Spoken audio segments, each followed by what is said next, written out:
вырежьте эти кадры из фильма, либо я подам на вас в суд. Если последние 30 лет вы живете в Казахстане... Там спойлеров нет, да? Спойлеров в этом фильме нет. Во-первых, почему ребенок оказался у бабушки с дедушкой? У него же родители живые. Я вообще не поняла, что произошло. Почему он здесь? Ну, я бы пошла посмотреть на большом экране. Там потому что есть классные кадры.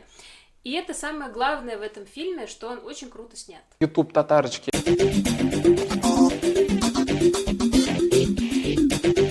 Всем привет! Барагызгада зур салям. Вы на канале YouTube Татарочки. Меня зовут Алсу Хафиз.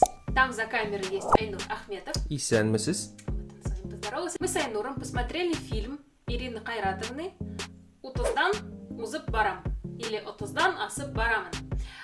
Даже несколько раз посмотрели. И сегодня расскажем, что нам в этом фильме очень понравилось, что немножко не понравилось, и вообще немножко про Казахстан тоже поговорим. Фильм, я буду его называть «Утуздан узып барам», потому что мне так проще. Он приурочен к 30-летию независимого Казахстана. 16 декабря прошлого года Казахстан отметил эту дату. Немножко в исторический контекст вернемся. Это был 91 год. СССР прекратил свое существование. А Казахстан, ты знаешь, что он оставался последним государством, которое, да, СССР, да, знаю, СССР. Да. Уже все вышли, даже РСФСР вышел, а Назарбаев оставался главным по СССР. Все-таки страна приняла свой закон о государственной независимости. И 16 декабря это единственный национальный праздник страны. В смысле, единственный? То есть... Ну, там есть государственный праздник, есть памятные даты, а это единственный национальный праздник страны. А у нас какой национальный праздник в России? 9 мая. Но вообще, я по собственному опыту знаю, что казахи очень трепетно относятся к этому дню. Я здесь с местными казанскими казахами, которые здесь живут, достаточно плотно одно время общалась и участвовала в этом празднике 16 декабря. Здесь, в Доме дружбы народов, был прям такой большой концерт. Как раз 16 декабря 1991 года был принят закон о государственной независимости, в котором написано, что Казахстан – это демократическое и правовое государство. Авторы фильма, как мы уже сказали, это Ирина Хайратовна, это творческое объединение, я думаю, уже все с ним знакомы, потому что на нашем канале уже выходили ролики, мы записывали реакции на несколько клипов ребят. Но так как это фильм, я бы заметил бы, что сценарист и режиссер все-таки парень по имени Куаныш, который это снял все прошлые... Куаныш, да, Бейсеков, который снимал клипы, который снял короткометражки и среднеметражки, которые есть у Ирины Хайратовны. Те, кто смотрел интервью с Дудем, те знают, как он выглядит. Вот фильм вышел в конце прошлого года, но у него сейчас уже почти 7 миллионов просмотров. Ролик, фильм, где никто не ест какую-нибудь гадость, где никто не раздевается, где никого не бьют и набирает столько просмотров и держится в трендах, мне кажется, это о многом говорит. Меня больше, пока ты готовишься, вот расскажу, поразила какая мысль, что они это выложили в YouTube, то есть они там могли бы, не знаю, прокатиться, там, не знаю, по фестивалям, хотя не знаю, конечно, катались они или нет, выпустить в прокат, вот прям смотри, так пафосно дать, типа, это все. Вот Куаныш, как раз-таки режиссер, говорил про финансовую составляющую. Там нету совсем рекламных интеграций, хотя можно было их насовать вообще только так, как, например, делает Тимур Бекмамбетов. Куаныш сказал, что они осознанно от этого отказались, и картина была снята на деньги спонсора. И как раз-таки от рекламных интеграций отказывались как раз из-за того, что был план прокатить этот фильм по кинотеатрам Казахстана. Но, возможно, этот план еще есть, и, в принципе, мне кажется, он настолько полюбился уже казахскому зрителю, что люди пойдут и в кинотеатры его смотреть. Я бы пошла. Мне бы было кстати, интересно. про Бекмамбетова, ты же знаешь вот эту ситуацию, что он как раз «Елки» захотел выпустить на онлайн-кинотеатрах через, по-моему, 10 дней после проката, и в прокатчике возмутились этим. Возмутились и не взяли. Большинство не взяли, там буквально 1-2 кинотеатра показывали эту картину, и слава богу. Но я бы пошла посмотреть на большом экране. Там потому что есть классные кадры. И это самое главное в этом фильме, что он очень круто снят. Те, кто смотрел фильм и не смотрел, как им дальше быть? То есть будут ли спойлеры сегодня? Ну, на самом деле, если последние 30 лет вы живете в Казахстане... Там спойлеров нет, да? Спойлеров в этом фильме нет. В картине мы видим Казахстан последних 30 лет, независимый Казахстан, через призму одной семьи. Нам показывают одну семью, и 16 декабря у них рождается сын, которого как назвали? Помнишь? Азат. Да. А почему запоминается имя? Потому что Азат это... Свобода. Да, это же прям день рождения этого мальчика. Угу. Но там маман вообще не выглядит, как будто она только что родила ребенка. Да, да. Я, кстати, это хотел отметить, что все казахские фильмы безумно красивые. Да, женщины очень красивые, да. Казахи тоже все симпатичные, но я больше... Женщины красивее. Да. Мне тоже женщины в этом фильме понравились больше. Да, это первое. Вот. А второе, вот смотри, ты когда смотрела, сверяла с собой, что вот он же, получается, твой ровесник, вы же одного года рождения? Я чуть-чуть постарше. Чуть-чуть. Ну, в любом случае, мы ровесники, я там 93-го, ты 90-го, он, получается, 91-го, да.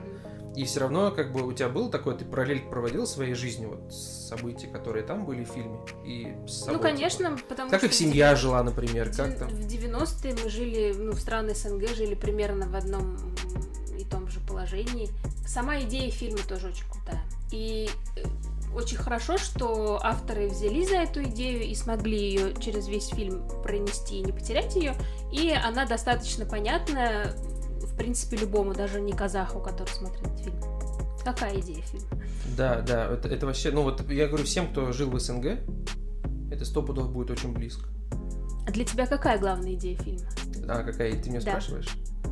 Ну, показать, как страна развивалась 30 лет. А ты вот это, да, зацепил, мне другое зацепило. Да, ну, а что? А мне кажется, что авторы хотели сказать, что надо быть патриотами, быть патриотом — это круто. И вот как ты думаешь, сама семья — это метафора Татарстана, или это всего лишь как бы следствие того, что происходит в Татарстане? То есть, в Казахстане. Вот, в Казахстане, я в Татарстан, да, все время говорил? Да, прошу прощения. Ну вот, например, у них сын там занимался, типа, аферой в государстве, да, типа. Вот, он был олицетворением Казахстана? Или он являлся следствием того, какой Казахстан стал вот таким, там, коррумпированным, то есть... Я думаю, что это все-таки следствие, и что вот Азат, как главный герой, он дитя своего времени. Окей, думаешь так? Я думаю, да. Ну вот кто думает так же, как я, что это все-таки была метафора, пишите в комментариях. И еще раз уж мы про это заговорили, про Азата. Ему с самых первых дней его жизни Бабай говорит: вот вы построите новое государство, вы будете вот свободными, вы будете независимыми. И мне кажется, многим так говорили в семье, то есть это не просто там какой-то красивый ход для фильма, но, мне кажется, слишком много ожиданий вложили в это поколение, и за одно поколение так быстро не переделать все, что строилось очень много лет. Смотри, какие поколения, если мы берем. Если поколение, которое наших родителей, это все-таки поколение советское. Вот, Но они же воспитывали нас. Мы тоже половинчатые такое. Но вот следующее поколение, там, нулевые, да. Мне кажется, спокойно еще другие люди. Мне тоже так кажется. Тем более они росли с интернетом. А вот Ирина Каратина, я думаю, это плюс-минус наши ровесники, ребята. Ну да. Тоже другой, но вот они это и делают, они уже другие. Они уже вообще не совковые. Самое главное, что самый огромный плюс этого фильма, что очень круто все снято.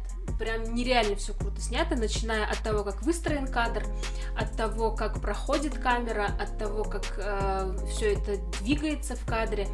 И самое крутое, как созданы локации. Мне очень понравилось, как они сделали магазин с плакатами Steamroll.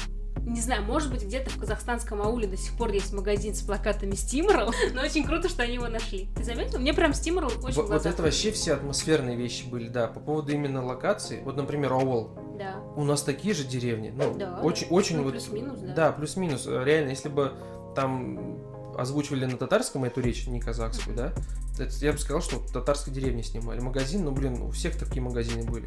С точки зрения вот качества все очень круто, и я когда смотрела, подумала, что этого очень сильно не хватает татарстанскому кинематографу, потому что у нас, например, берут за основу очень сильные сценарии, потому что это классическая литература, но снимают при этом ужасно. Озвучивают еще хуже, практически не записывают звук на площадке, а если записывают звук на площадке, то это ужасно. Ну, плохой звук. Да. А вот в этом фильме ты как думаешь, там с площадки или переозвучка была? Я думаю, с площадки.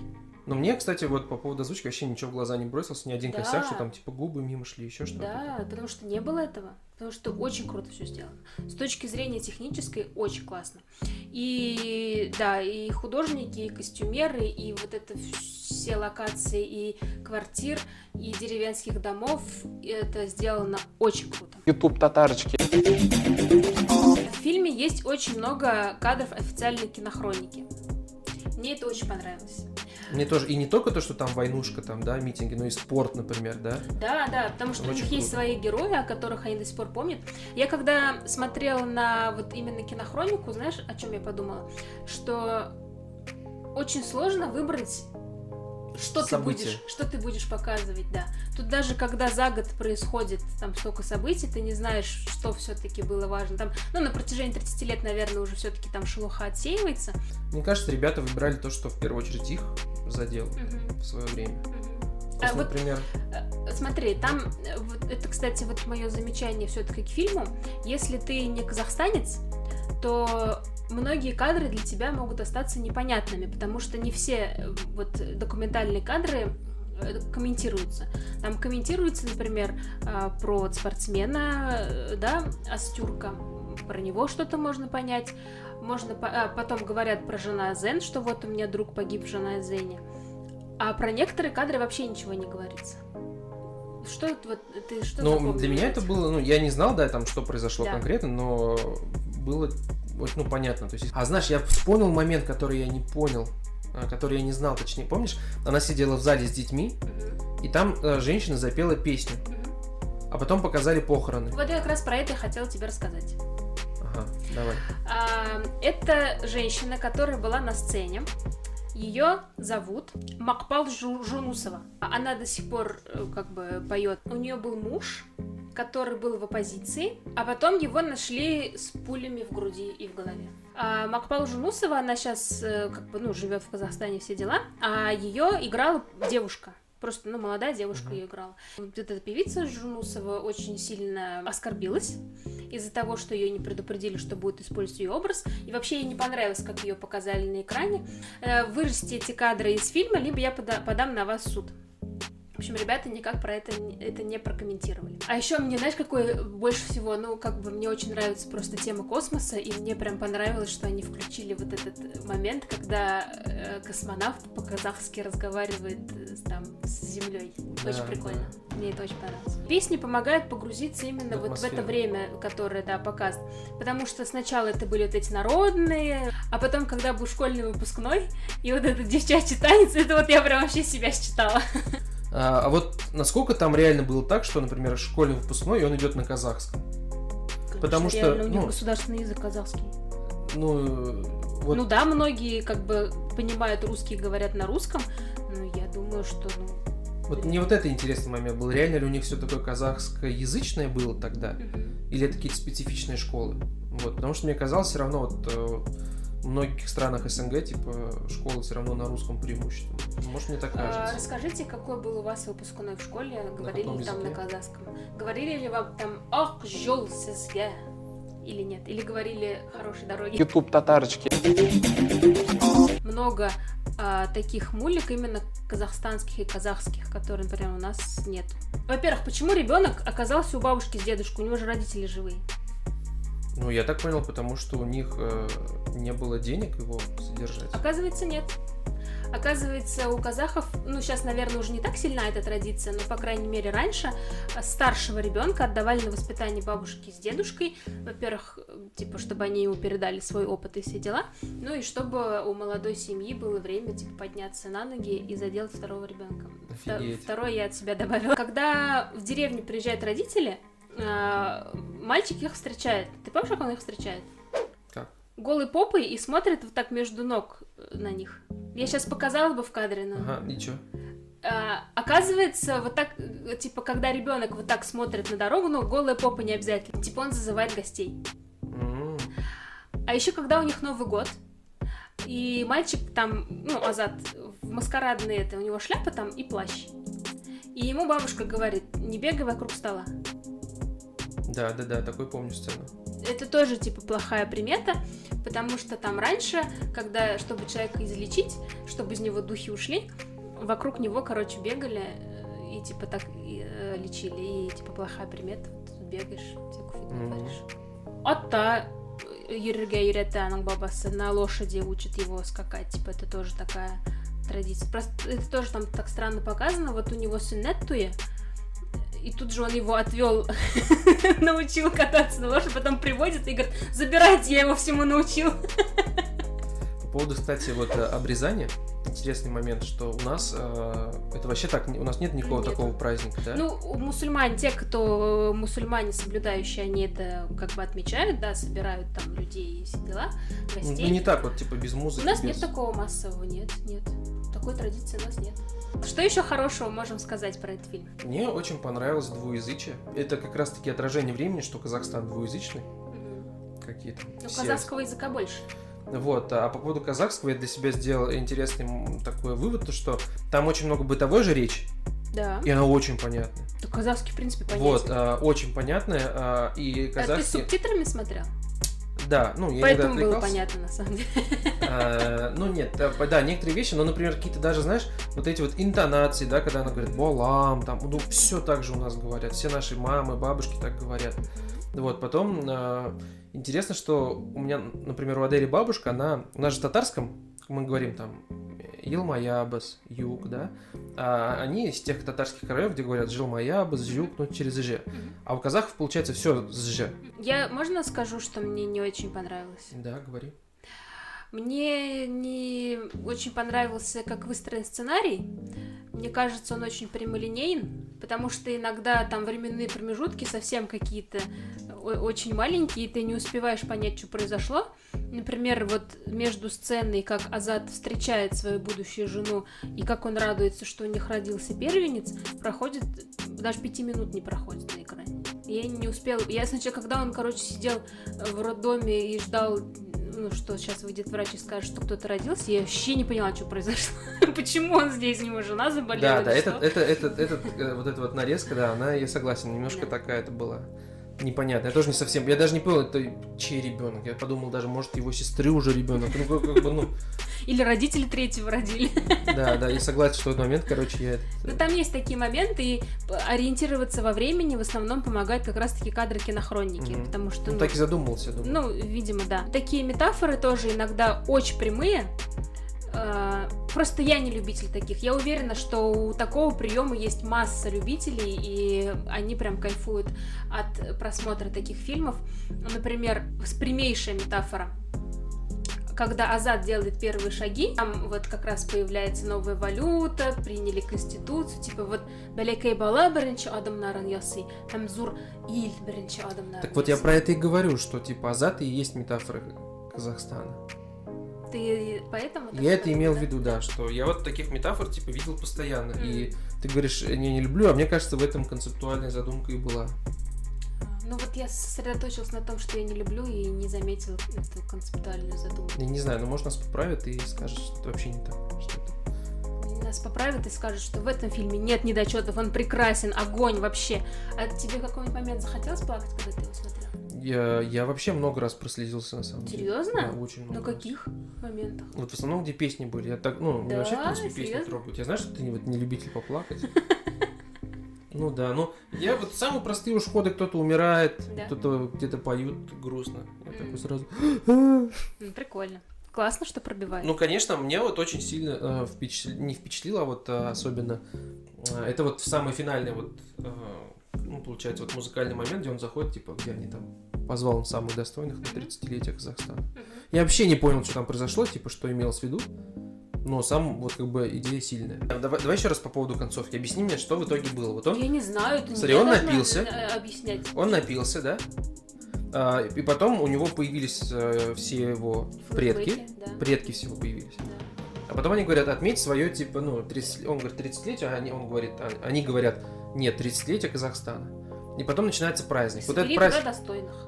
Вот этот праздник где прошел? В голове у него, по-настоящему, я не знаю, в Хогвартсе. Вот это ты поняла? Я не задумалась на самом деле об этом, но праздник и праздник. Он идет по этому ДК, там всегда падает снег. Он открывает дверь, и там праздник.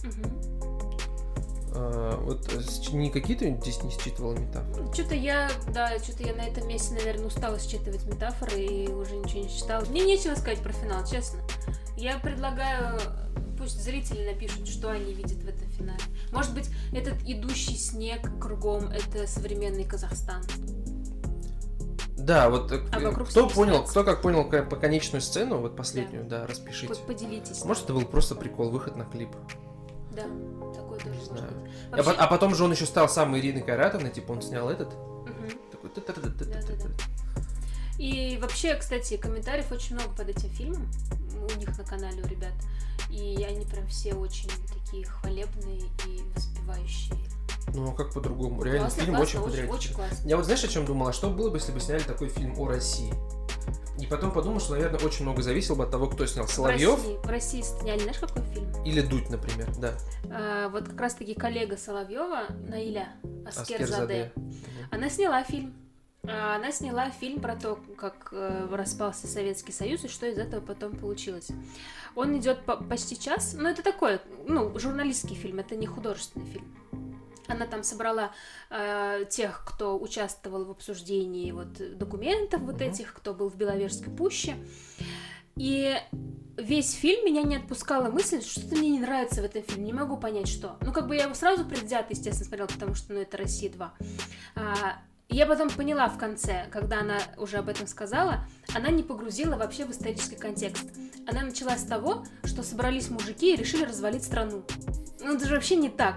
Был же огромный исторический контекст, была убита экономика, была страна, которая идет непонятно куда. Это не так, что 4-5 там мужиков собрались и сказали, все, СССР нам больше не нужен. Это сейчас популярная интерпретация, которую пытаются очень выдать.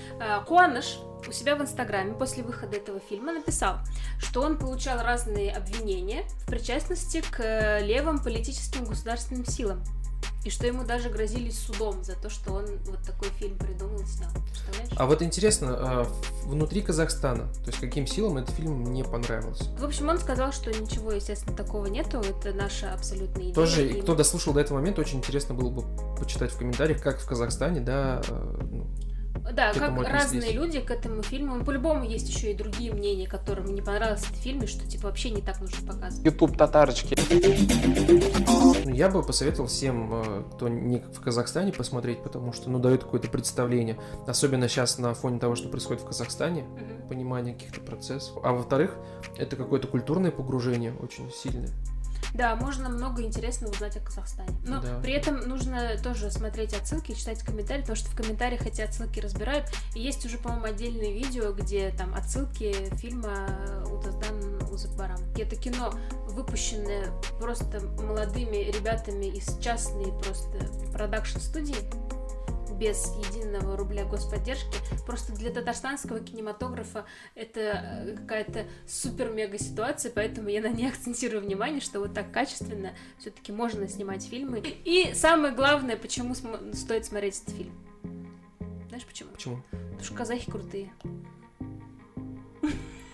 Ты согласен со мной? Ты просто молчишь. Я согласен, нет. Если что, Айнур покивал головой. Больше разного, хорошего, качественного кино и Казахстану, и Татарстану, и России, и вообще всем. Я верю, что будет такое время, что мы будем смотреть классные фильмы на своих национальных языках. Да, я бы очень хотел бы когда-нибудь, когда мы будем супер большим каналом, пригласить к нам на подкаст Куаныша и поболтать. А чтобы это скорее воплотилось в жизнь, можно немножечко помочь нашему каналу. Перейти по ссылкам в описании и стать спонсорами нашего канала на YouTube. Спасибо, что посмотрели этот ролик. Подписывайтесь. Большинство, кто нас смотрит без подписки. Если еще не посмотрели фильм, вдруг есть у нас такие зрители, которые еще не посмотрели фильм Ирины Кайратовны, но уже пришли смотреть нашу реакцию на него, обязательно посмотрите этот фильм. И вообще еще у ребят есть прикольная среднеметражка «Закладка». Еще у них есть, сейчас я забыла, как он называется, к Новому году. «Госзаказ», да, тоже прикольная, тоже, наверное, среднеметражка, там полчаса она идет. Классно, слушайте их треки. Очень крутые ребята. Всем спасибо.